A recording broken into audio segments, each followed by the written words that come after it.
운명과 선택이라는 제목으로 말씀 전할 때에 많은 은혜 받으시기 바랍니다. 오늘의 핵심 주제는 하나님은 우리에게 선택의 자유를 주셨다. 하나님은 우리에게 선택의 자유를 주셨다입니다.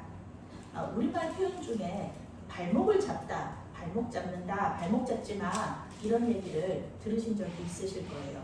행동을 방해한다 그런 뜻입니다. 축구 경기하면 이런 얘기 많이 하죠. 발목 잡아서 경기에서 골을 못 넣게 했다 뭐 이런 식으로 얘기를 많이 하는데요. 일본말에도 발목을 잡다라는 표현이 있는데 일본말의 발목을 잡다는 것은 조금 더 강한 표현을 가지고 강한 표현입니다. 이것은 타인의 성공이나 출세를 방해하다라는 뜻입니다.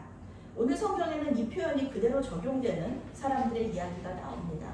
그냥 발목을 잡는 게 그냥 표현이 아니라 실제로 발목을 잡는 그런 사람의 이야기가 나오는 거예요. 발목을 잡힌 사람과 발목을 잡은 사람은 놀랍게도 한 배에서 나온 쌍둥이 형제들입니다. 이들의 할아버지는 믿음의 조상 아브라함이고요. 아버지는 약속의 아들 이삭이고 어머니는 여자 아브라함이라고 불리는 리브가입니다. 이 두 아들 중에 누가 하나님의 약속을 이어받게 될지 우리는 물론 알고 있습니다. 그렇지만 쌍둥이 형제들은 알지 못하고요. 오늘 둘 다 어리석은 선택을 하게 됩니다. 21절부터 23절 말씀 함께 읽겠습니다. 이삭이 그의 아내가 임신하지 못하므로 그를 위하여 여호와께 간구하매 여호와께서 그의 간구를 들으셨으므로 그의 아내 리브가가 임신하였더니 그 아들들이 그의 태 속에서 서로 싸우는지라 그가 이르되 이럴 경우에는 내가 어찌할꼬 하고 가서 여호와께 묻자온대 여호와께서 그에게 이르시되 두 국민이 내 태중에 있구나 두 민족이 내 복중에서부터 나누이리라 이 족속이 저 족속보다 강하겠고 큰 자가 어린 자를 섬기리라 하셨더라. 아멘. 구약시대에 하나님께 복받은 사람의 증거는 장수하고 또 물질적으로 부유하게 살고 평안하게 사는 것입니다. 아브라함은요 이 세상에서 누릴 수 있는 모든 복을 받은 사람입니다.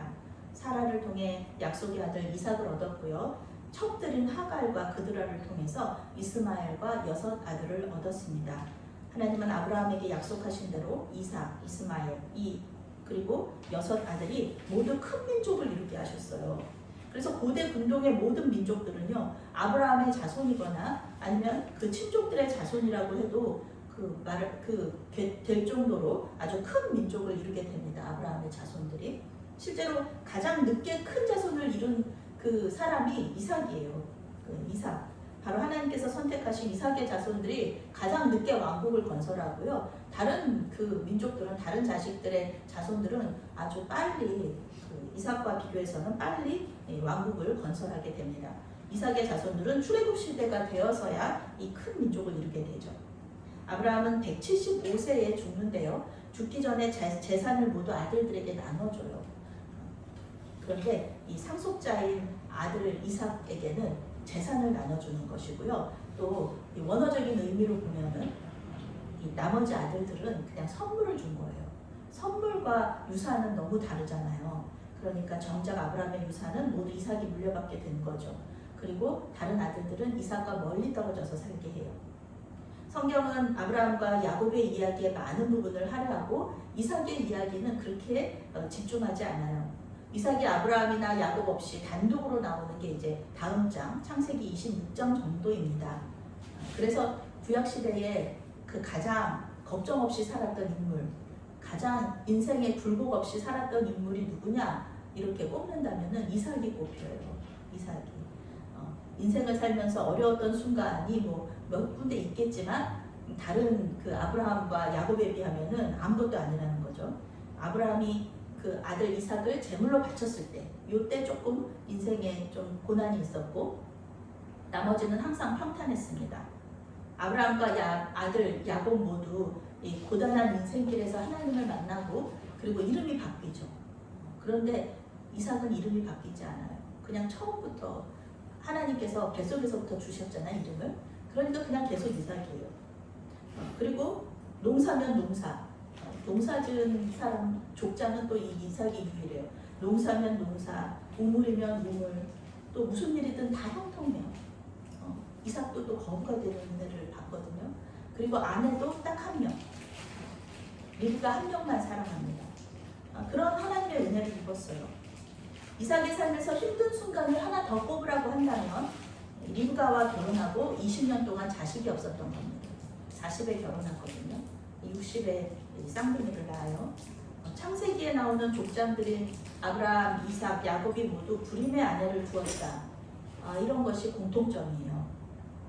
이 불임은 이 세 족장들에게 하나님의 능력과 은혜를 알려주는 역할을 합니다. 우리가 고난을 참 싫어하는데 고난이 있어야지 하나님의 은혜를 알거든요. 하나님께서 역사하신다는 것을 느끼게 되고 우리의 믿음의 성장이 고난을 통해서 있거든요. 아무리 사람이 노력해도 할 수 없는 것이 바로 아기 가지는 것입니다. 새 족장들은 아내의 불임을 통해 많은 자손을 주시겠다는 하나님의 약속을 기억해요. 그런데 자식이 안 태어나요. 자식을 임신을 못해요.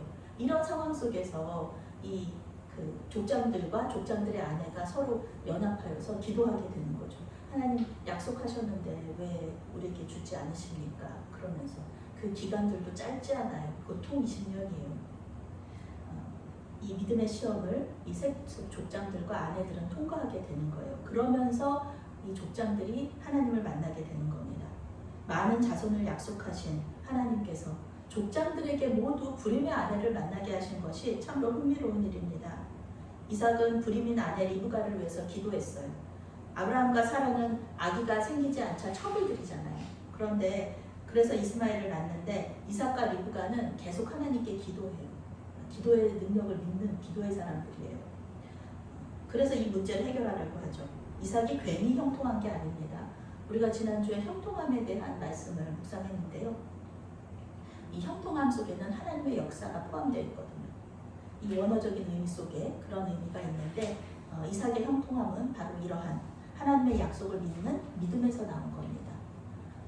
이삭은 자손에 대한 하나님의 약속을 믿었어요. 그렇지만 기도했습니다.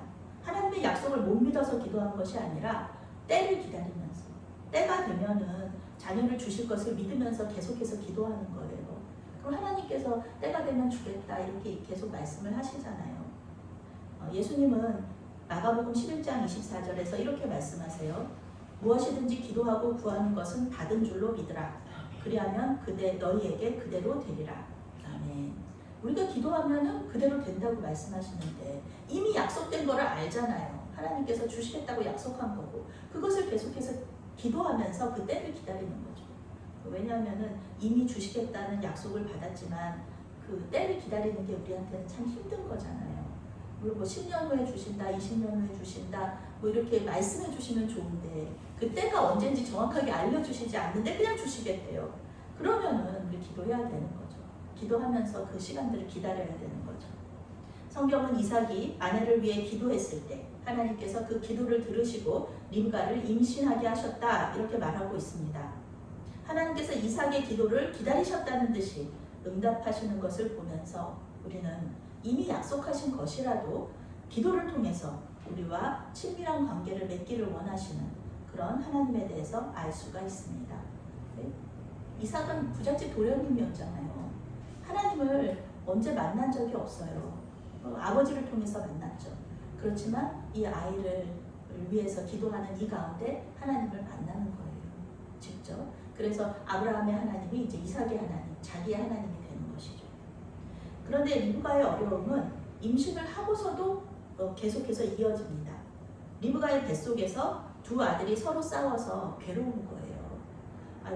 아이들이 태아가 싸운다고 해가지고 그렇게 엄마가 힘들겠어. 그래봤자 양양이 펀치 고양이가 이렇게 꾹꾹이 하는 정도겠지.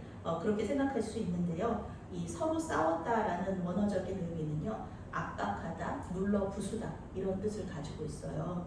성경에서는 이 단어가 두개골이 부서지다, 갈대 지팡이가 부러지다 라는 말에 사용이 돼요.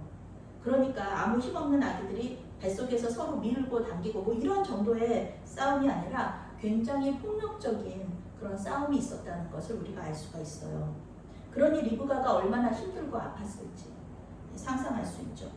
리브가는 하나님께 고통을 호소하게 됩니다. 여기서 또 리브가가 하나님을 만나게 되는 거죠. 이삭은 아내를 위해서 하나님께 기도했고요. 리브가는 하나님께 고통을 호소하면서 어떻게 할지를 물었던 것을 보면 이 부부가 하나님을 참 잘 믿는 그런 신실하고 신앙 좋은 부부였다는 것을 우리가 알 수가 있습니다. 하나님은 리브가에게 역시 두 민족이 보통 여기서는 아이를 많이 낳지는 않아요. 아브라함과 그 자손들이 아이를 많이 낳지는 않아요. 그런데 이 자손들이 보통 한 민족을 이루는 아주 큰 민족을 이루는 그런 대단한 아이들이 태어나는 거예요. 두 민족이 뱃속에 있다 이렇게 말씀해 주셨어요. 아브라함의 자식들만이 아니라 리브가의 자식들도 큰 민족을 이루게 될 것이었습니다. 물론 이제 하나님의 약속의 후계자는 2명 중에 1명이 돼요. 아들이 다 그렇지만 나머지 아들에게도 하나님의 은총이 있는 거예요. 그 하나님께서 이 두 아들에게 주신 운명은요, 큰 민족이 된다는 그것이 이 두 아들에게 주신 운명이에요. 물론 이 두 아들 가운데서 한 아들에게서만 예수님이 태어나시겠죠. 그렇지만 그렇지 않니 그것만 빼면은 두 아들 모두 하나님의 축복을 받은 그런 아들들이 될 것이었어요. 또한 큰 자가 어린 자를 섬길 것이라고 말씀하시면서 형이 아니라 동생이 이 약속을 이어받을 것이라고, 이 약속의 계승자가 될 것이라고 알려주세요. 그러니 하나님의 주권 속에서 두 형제의 운명이 결정됩니다. 하나님의 아브라함에게 주신 약속의 계승자는 이 둘째 아들이에요. 이삭이 아니라 에서가 아니라 이 둘째 아들에게 야곱에게 이어질 것이었습니다. 이것이 하나님께서 이 두 쌍둥이에게 주신 운명이었어요. 24절부터 26절을 함께 읽겠습니다. 그 해산 기한이 찬즉 태에 쌍둥이가 있었는데 먼저 나온 자는 붉고 절신이 털옷 같아서 이름을 에서라 하였고 후에 나온 아우는 손으로 에서의 발꿈치를 잡았으므로 그 이름을 야곱이라 하였으며 리브가가 그들을 낳을 때에 이삭이 60세였더라. 아멘. 하나님께서 리브가에게 말씀하신 대로 리브가는 쌍둥이를 낳았어요. 쌍둥이 아들을 낳았습니다. 두 아들은 같은 아버지와 같은 어머니에게서 태어났지만 매우 다른 외양을 가졌다. 이란성 쌍둥이라는 것을 우리가 알 수가 있어요.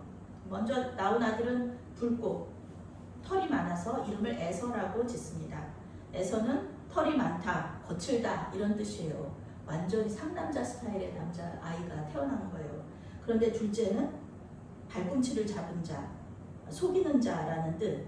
이것의 야곱인데요. 야곱은 에서의 발꿈치를 잡고 나온 거예요. 분명 태어나면서부터 이 에서의 앞길을 방해할 거라는 거를 우리가 알 수가 있어요. 이름 그대로 형 에서의 발목을 잡아서 그의 행동이나 성공을 방해할 것을 우리에게 알려주고 있습니다. 결혼한 지 20년 만에 아들이 둘이나 태어난 거예요. 그러니 이삭과 리브가가 얼마나 기뻐했을지 우리는 또 생각할 수 있습니다.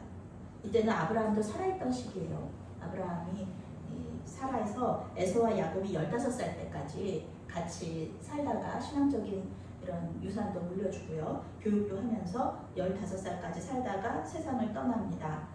막벨라 굴에 아내 사라와 같이 묻힙니다. 아브라함이 막벨라 굴에 묻힌다는 것 자체가 이 언약의 계승자라는 것을 증거하는 것이에요.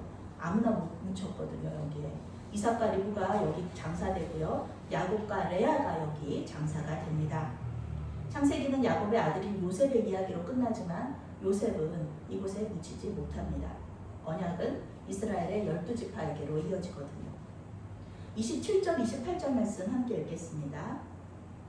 그 아이들이 장성함에 에서는 익숙한 사냥꾼이었으므로 들 사람이 되고 야곱은 조용한 사람이었으므로 장막에 거주하니 이삭은 에서가 사냥한 고기를 좋아하므로 그를 사랑하고 리브가는 야곱을 사랑하였더라. 아멘. 에서와 야곱은 15살 때까지 할아버지 아브라함과 아버지 이삭, 어머니 리브가에게 여호와 신앙을 전수받습니다. 땅과 자손에 대한 하나님의 약속에 대해서 들었고요. 자신들이 그 약속의 후손임을 알게 되었습니다. 에서와 야곱은 거부인 할아버지와 또 아버지의 슬하에서 부잣집 도련님으로 자라게 돼요. 둘 다. 개역개정 성경은 에서와 야곱이라고 번역하는데요. 영어 성경은 야곱을 먼저 나오게 해요. 야곱과 에서다 이렇게 번역하면서 야곱을 앞에 쓰고 있습니다. 에서는 자연을 사랑해요. 자연을 좋아해요. 들에서 사는 걸 좋아해요. 밖을 좋아해요. 그래서 익숙한 사냥꾼이 되었고요. 야곱은 집에 있는 것을 좋아해요. 장막 안에 있는 것을 좋아해요. 조용한 사람이었다. 이것은 원어적인 의미로는 완전한 사람이었다. 완벽한 사람이었다라는 뜻을 가지고 있어요. 처음에는 야곱이 전혀 완벽하지 않은데 완전하지 않은데 하나님께서 보시기에는 이 사람 참 완전한 사람이고 완벽한 사람이었던 거예요. 야곱은 정착해서 양치기가 되었습니다. 믿음 좋은 이삭과 리브가지만 이 가정에 갈등 요소가 있어요. 무엇이냐면은 편애예요. 편애. 아버지는 큰아들 에서를 좋아하고요. 어머니는 작은아들 야곱을 좋아해요. 에서는 익숙한 사냥꾼이거든요. 아주 멋있는 그런 남자거든요. 그래서 그 사냥을 해가지고 고기를 잡으면은 그 고기를 잡아서 맛있게 요리해서 아버지를 갖다 드리는 거예요. 그러니까 아버지가 얼마나 아들이 예쁘시겠어요. 큰아들을 예뻐하셨죠. 그리고 작은 아들은 또 장막에 거하면서 엄마한테 잘하는 거예요. 물론 이제 리브가가 왜 이 야곱을 좋아했는지 성경은 얘기해주지 않아요. 그렇지만 장막에 거하는 거는 아무래도 리브가와 함께 이렇게 있는 거잖아요. 밖으로 안 돌아다니고 항상 이렇게 안에 있는 걸 좋아하니까. 성경이 이렇게 이야기를 할 정도면은요, 이 두 사람의 편애가 심했다는 것을 알 수가 있습니다. 이삭은 에서가 사냥한 고기를 좋아해서 에서를 사랑했고, 리브가는 야곱을 사랑하는 이유를 알 수는 없지만 이 야곱을 사랑했는데, 이 심리학자들은 편애하는 가정에서 자라면은요, 관심을 받기 위해서 경쟁하고 또 자신이 부족한 존재라는 감정을 가질 수 있다고 말합니다. 상남자 스타일인 에서도 조용한 야곱도 아버지와 어머니의 사랑을 받기 위해서 서로 경쟁했다는 것이에요. 두 사람은 쌍둥이로 누구보다 친한 친구가 될 수 있었지만 두 사람은 경쟁하고 갈등하면서 결국 장자권을 사고파는 문제로 결별하게 됩니다. 물론 나중에 야곱이 고향으로 돌아왔을 때 두 사람은 화해하거든요. 그렇지만 에서의 후손은 신약시대까지 이스라엘의 발목을 잡게 됩니다. 이스라엘 민족이 출애굽하여서 광야를 지날 때에 길을 내어주지 않아서 돌아가야 했고요. 남유다가 바벨론에 망할 때도, 멸망당할 때도 자기 형제를 도와주는 것이 아니라 바벨론에 협력하다가 결국 멸망하여서 이 역사 속에서 사라집니다. 31절부터 34절 말씀 함께 읽습니다. 야곱이 이르되 형의 장자의 명분을 오늘 내게 팔라. 에서가 이르되 내가 죽게 되었으니 이 장자의 명분이 내게 무엇이 유익하리요. 야곱이 이르되 오늘 내게 맹세하라. 에서가 맹세하고 장자의 명분을 야곱에게 판지라. 야곱이 턱과 떡과 팥죽을 에서에게 주매 에서가 먹으며 마시고 일어나 갔으니 에서가 장자의 명분을 가볍게 여기려더라. 아멘. 에서와 야곱의 갈등은 장자권 분쟁으로 이어집니다. 어느 날 에서가 죽을 지경으로 배가 고팠어요. 정말 죽기 직전까지 배가 고픈 지경에 이르렀어요. 집에 갔더니 동생이 죽을 끓이고 있어요. 그러니까 동생한테 야곱아, 나 배가 고파서 너무 죽겠다. 그러니까 나 그것 좀, 네가 끓이는 그것 좀 다오. 내가 지금 먹어야겠다. 그랬더니 이 동생이 하는 말이 그럼 형 장자권 나한테 줘. 그럼 한 그릇 줄게. 이렇게 얘기하는 거예요.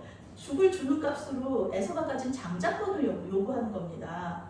죽 한 그릇 값으로는 너무 비싼 그런 터무니없이 비싼 가격이잖아요. 제가 터키에 있을 때 야곱의 죽이라고 해가지고 식당에서 먹은 적이 있거든요. 거기서는 팥이 붉지 않아요. 그렇게 붉지 않아요. 팥이. 네, 그런데 이 팥이 조금 연한 색인데 맛이 없어요. 정말 맛이 없어요. 물론 이제 제 입맛하고 이제 그때 당시 입맛은 다를 수 있는데 그 맛없는 거를 장작권하고 바꿨단 말이야. 제가 그렇게 생각하겠을 정도로 맛이 없었어요. 근데 놀랍게도 에서가 이 거래에 응합니다. 우리 같으면은 아이 치사해 안 먹어. 그리고서는 이제 엄마 아빠한테 가가지고 다른 하인들한테 가가지고 뭐 먹을 것 좀 달라고 그러겠죠. 그런데 이 야곱의 그 죽한 그릇과 이 장작권을 바꾸자는 거래에 응해요. 내가 지금 죽게 생겼는데 장작권이 무슨 소용이냐 이렇게 얘기하는 거예요. 자기가 생각하기에는 이런 하나님의 약속이라든지 아니면은 장자로서의 권리라든지 이런 거는 별로 중요하지 않은 거예요. 왜냐하면은 본인 스스로 너무 강하거든요. 본인 스스로 나는 뭐 이게 지금 죽게 생겼는데 본인 스스로 장자권 없어도 하나님과의 약속 없어도 나는 내가 잘 먹고 잘 사는데 내 힘으로 할 수 있는데 그리고 아버지가 나를 사랑하는데 아버지의 사랑이 있는데 그게 뭐가 그렇게 크게 중요해? 장자로서의 권리가 명분이 뭐가 그렇게 중요해? 아버지가 내 편인데 이런 마음 그런 마음이 있었기 때문에 이 에서가 장자권을 그냥 넘겨버리는 거죠.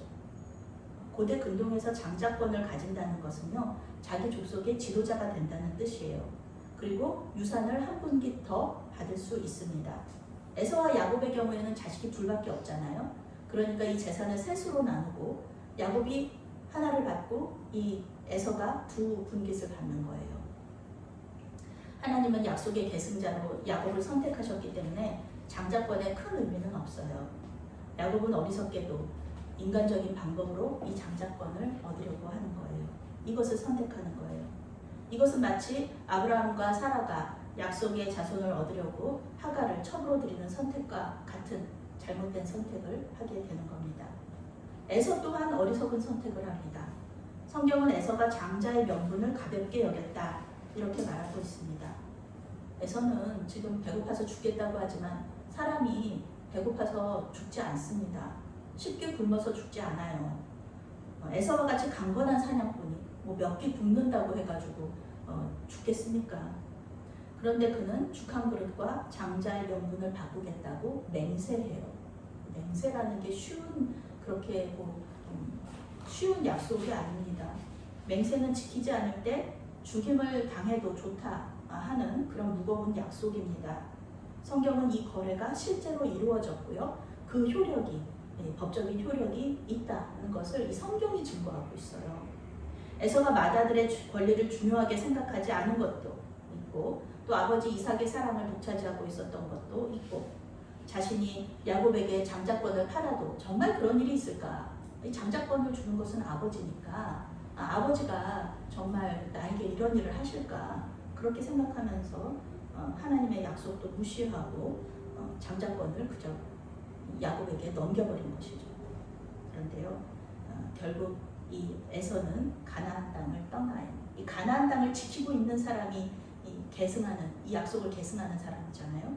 가나안 땅을 떠나서 세일산에 정착하고 하나님의 약속과 멀어집니다.